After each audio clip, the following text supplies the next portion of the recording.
my name is Carly. I'm a homeschooling mom to 3 boys ages 11, 9, and 6.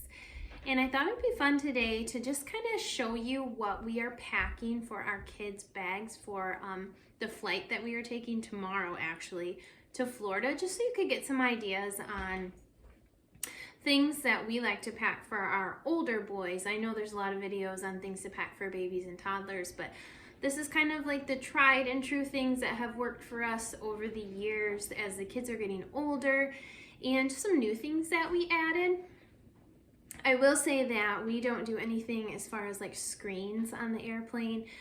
We don't bring Kindles or anything like that, and then we actually fly Allegiant because it's the most affordable for our family, and they don't have like TVs or anything on the plane, but it is a rather short flight. But anyway, let's get into it. So my oldest son is 11, and we'll kind of go over the few activities we packed for him first. So these, I'm sure you've seen before, is like the sticker mosaic books, which are great because they take a while to complete, and so they're good. You know, you're not gonna just complete them in a small amount of time and then not have anything for the flight home. As you can see with this one, it's a lot, so it takes them a while. It's actually kind of fun to do like with a parent too. And here's like the amount of stickers that you have to put on there. And then when you're done, my oldest son loves cats, and so you'll see that it'll create different like cat pictures. The second thing I got for him is Mad Libs History of the World. My kids love Mad Libs. They like to do them together. They love to do them with me or my husband, so we can do them, you know, on the plane with them. So he got History of the World Mad Libs, and then of course Star Wars Droids Mad Libs. And then the other thing that we got is these watercolor books, but they're very small, which is nice, and they come with the watercolors like right in them, which I thought was really nice. And then I do notice I'm gonna have to like put a paintbrush in each of their bags. But as the kids get older, I've realized that this kind of thing is not messy on the plane. It keeps them really busy. You can ask for a free cup of water, and it's just something unique and different that they really enjoy. So that's the newer things that I got for his bag that is specifically just for him. And then for my middle son, who is 9, he's got a sticker book too, but it's not as tricky. And he's actually, this is not new, as you can see. Things are like falling out of it, but this is the dinosaurs one. And I just pulled it out of our cupboard because he still has a lot left that he can work on in this. But as you can see, here's like one that's like half completed. So it still is a lot, and it takes a while. Just something to keep him busy. And then for him, he loves sports.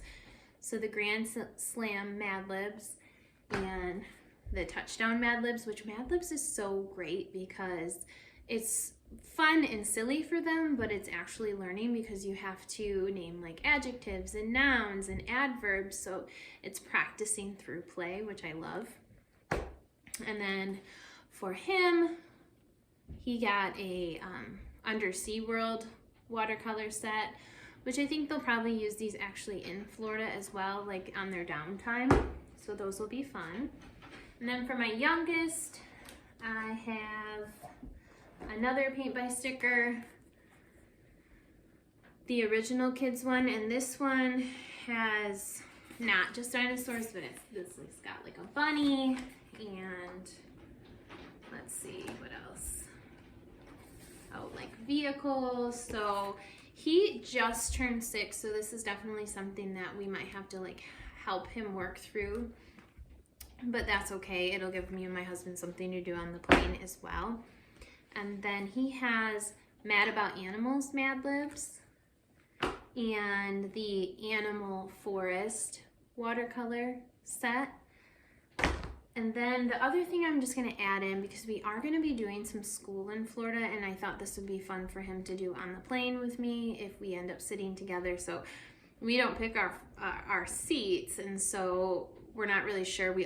Your child always has to sit with you, but sometimes it's like my husband will end up sitting with one of the kids and I'll end up sitting with two of the other kids or vice versa. So if I'm sitting next to him, I'll go ahead and work through some of these pages because I just got one of these Kumon books, and then I picked this one up at the homeschooling conference, and he's in kindergarten, so he's learning to tell time. And so even if we did a couple of these pages, he's really into reading the time on clock, so I think he'll enjoy that.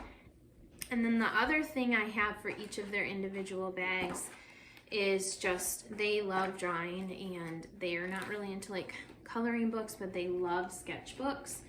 So I got them each a sketchbook so they can just draw or doodle or play games, and they'll have them while we're in Florida as well. So those are like their individual things that, you know, each one will have in his backpack for the airplane. But I also have a couple of things that I'll probably put in my bag or my husband's bag that they can all share. And these are things that we've had for years, and they still love them, and we keep them in a separate airplane travel tote. So we only bring them out when we fly, or sometimes we'll use them for road trips. So they're exciting and fresh and fun because they don't get to see them very often. So the first thing I have, and I had to replace these because we moved and I'm not really sure where they went, but so I got some wiki sticks, some new wiki sticks, which if you've never had these before, they are amazing, even for like 1, 2, 3-year-olds. As soon as they're done like putting things in their mouths, these are super fun. They're just like wax strips, and you can like bend them and shape them into all sorts of different things. My kids love these, and they don't dry out, and they're just a lot of fun. So we have those, and then we have these are newer, and my kids have played with them and they really like them. They're called Clixo, and I'll put a link in the description in case you're interested in these. But basically you just like build like shapes with them. They have all these different, like, they're magnetic building things, but the nice thing is they're super flat, so you can build like airplanes or cars or a ball, or my kids always build like a helmet out of them for like sword fighting. And so these are super fun, and the nice thing is like they're flat, so, and they're very lightweight, so they're easy to pack in a bag. So those are the Clixo that we'll throw in somebody's bag. And then the next thing is this tin, which is magnet by number.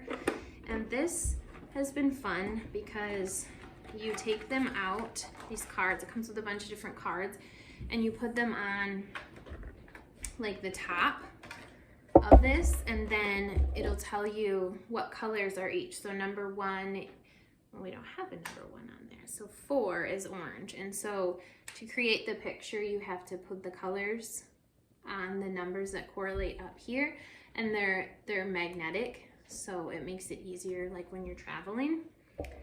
And for like my 6-year-old, it's always good to practice his numbers. So we have that, which I think this has been probably a favorite since they were like 2 and they started learning all of their numbers. And then this thing is really cool. My son got it for his birthday a couple of years ago. So if you're familiar with like a Magnadoodle, it's similar to that, except, and I'll try and find the link for this, but he got it for his birthday one year. You draw on it like, you know, like what you would do with like a Magnadoodle. But then you push this button here and it disappears. So that's super fun, not messy, which I like. And then the last thing that they'll share, and they'll actually use this when we're in Florida and we have downtime just for toys to play with, is this Lego box, which isn't huge and it does fit in a backpack. And so usually I'll put it in my 11-year-old's backpack because he can carry a little bit more weight through the airport. And then you just fill it full of Legos. So I told my boys earlier today, you know, just go fill the Lego box with whatever Legos you want to bring, and they have a little building kit, and we let them play with it on the plane, and if they fall on the ground we just pick them up before we leave, and it's not a big deal. the nice thing is most Legos don't roll too far, so most of them are square. So that is what they're gonna have like in their backpacks. And then my husband did this actually because we were out of town. He went and just put together a little snack pack for each of them. You can buy snacks on the plane, but I don't like to have to. So he just threw in some different snacks that they don't always get, and so it's exciting and fun, and it keeps them busy. And then he threw in some hand and face wipes for each of them. So that'll just be, this bag will last them like on the airplane, on the flight there, and then we'll save some for the flight back, just so that they have some special treats that they can bring. And then they always bring their water bottles, and we fill those up once we get through security. So we don't have to worry about buying them anything to drink in the airport. So that's what they'll have in their bags. Oh, and these two. So I've tried gum over the years for like popping of the ears, and then I have to deal with like, now my 6-year-old doesn't want his gum anymore because he really doesn't like to chew it for more than like 2 seconds. And so it doesn't always work out. You've got to roll it up in napkins. And so I found that these Lifesaver mints, where they can just suck on them when we take off and when we land, are way easier than trying to do with gum, and then they can just chew them up and swallow them when they're done with them instead of trying to spit out gum. So I'll just throw a couple of these in each of their like snack bags so they have them. Okay, so that's everything they're gonna have in their bags. Besides, they'll each have like a book that they want to bring and read while we're in Florida, and they can pull it out on the plane if they want to. But I thought, since I was on showing you about the things we're gonna use on our vacation, I wanted to just show you a couple of things we got that I thought were fun for the ocean. And so we are gonna be doing like, I think we're gonna go to, I think it's called Shell Island, where we get to like really look for a lot of like fun like ocean treasures this year.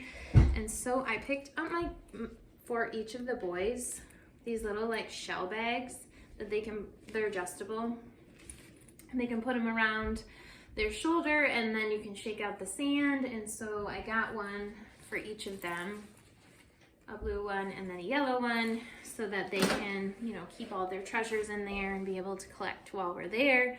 And then where we're staying has a couple of pools, and so we got this ball, which is like a skipping ball. My sons love to like skip rocks, so I thought that this would be fun for the pool. They can skip it back and forth, and once I take it out of the box, it'll be a lot smaller to pack in a bag. And then this I thought was really cool, this Seek and Splash game. And so what it is there's 64 gems, and then there's cards that come with it. And so you put different gems at the bottom of the pool, and then you have to find what's on your card to win the game. So I thought that would be fun and something different than just like the little rings that you toss in the pool normally that we grew up with. And then we will be doing school while we're there, and if that's something that you're interested in, is seeing how we school like when we travel, because we do it quite often, just comment down below, and I'm happy to do like do a lesson with us, or I can even show you how I pack my kids' curriculum so it doesn't take up too much space and it's not too heavy, and what we bring along with us to continue school when we do travel. But I thought I would just show you a couple of the games that I'm going to throw in that are fun. They can be educational, and it's just something different that we do for school when we travel. So this is tiny, which is nice. It's Uno Go, and Uno is always fun to play. Everyone knows how to play Uno. And then this one has always been a favorite of my boys, and it's a math game. It's called Rat-a-Tat-Cat, and that's by Game Right. And then Sleeping Queens is super fun, same company. And then this one I just picked up. We went to the Abraham Lincoln National Park, which is in where's that? Oh, it's in Kentucky. We just drove home from Kentucky the other day, and so we went there because that's his birthplace. And I picked this up, and I thought it looks really fun. My son's really into like history and into learning about the war, so it's called National Park War. So I thought I'd throw this in our bag, and that way we have some different games that we can play, like if it's raining or if we just want to relax one day, or just to add on to our homeschool because we don't do as heavy of a school day when we travel, so I like to add in some games and things like that. So that's everything that we're going to be putting in the kids' backpacks and what we might be doing for homeschool or playing by the pool or at the ocean. So I hope you enjoyed this video, and we'll see you next time. Bye!